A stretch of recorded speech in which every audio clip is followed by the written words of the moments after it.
Nous passons donc à la lecture de la Torah le jour de Rosh Hashanah. Les prières qui sont récitées lors de la sortie de la Torah sont les mêmes que pour le Shabbat. Grosso modo, la structure de la prière, elle est organisée presque comme le Shabbat, sauf qu'évidemment, on va réciter en plus, comme à chaque fête, les attributs de Dieu, le fameux Adonai, Adonai, El Rahom, Hanun, El Chapayim, Velo Chesed, Emed, Oser Chesed, Avinu, Savon, Asher, Adonai, à moins que la fête elle-même ne tombe le jour du Shabbat. Et le jour du Shabbat, on n'a pas pour habitude de faire les fameux 13 articles. Afin de rappeler le caractère austère du jour du jugement, on ajoute, après le verset Shema Israël Adonai Eloheinu, dans la réplique Echad Elokeinu, etc., l'adjectif redoutable. Parce que là, cette halakha a été exprimée par un Rav Ashkenaz. Ils ont l'habitude, chez nos frères Ashkenaz, de dire Echad Eloheinu.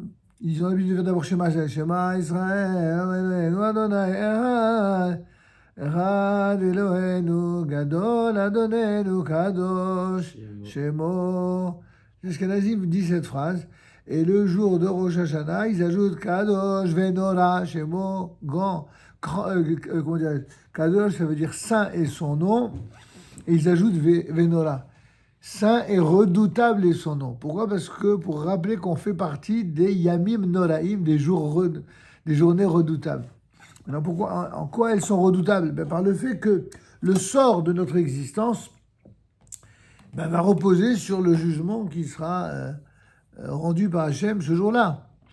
Alors évidemment, ce jour-là, ces 2 jours-là, on va sortir 2 Séfarim, 2 Sifrei Torah. Dans le premier, nous réciterons le récit de ce qu'on appelle la Akedat Yitzhak, la naissance de Yitzhak, à Bereshit au chapitre 21. Et dans le deuxième rouleau, on lira le passage concernant les sacrifices de la fête de Rosh Hashanah, dans le Sefer Bamidbar, au chapitre 29, au premier verset.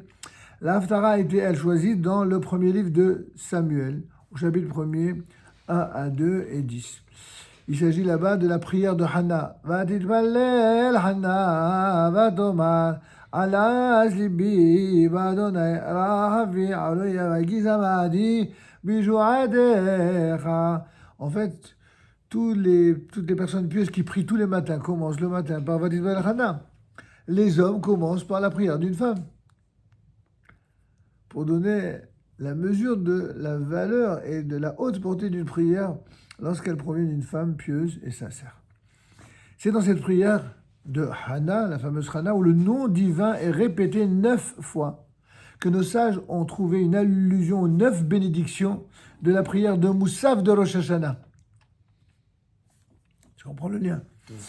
Pour la lecture du deuxième jour, on a choisi le chapitre 22 de Bereshit, toujours sacrifice d'Yitzhak, ce sacrifice suprême que notre ancêtre était prêt à faire, qu'il soit pour ses descendants un soutien lorsqu'ils comparaîtront devant Dieu ce jour-là.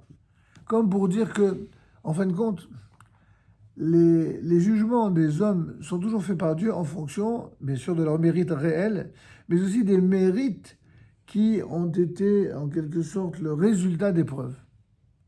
Des fois, c'est ce qu'on dit quand quelqu'un, d'ailleurs, on le ramène à sa dernière demeure, on demande à Kadosh Baruch Hu de lui tenir de ses bonnes actions, mais aussi de ses bonnes intentions.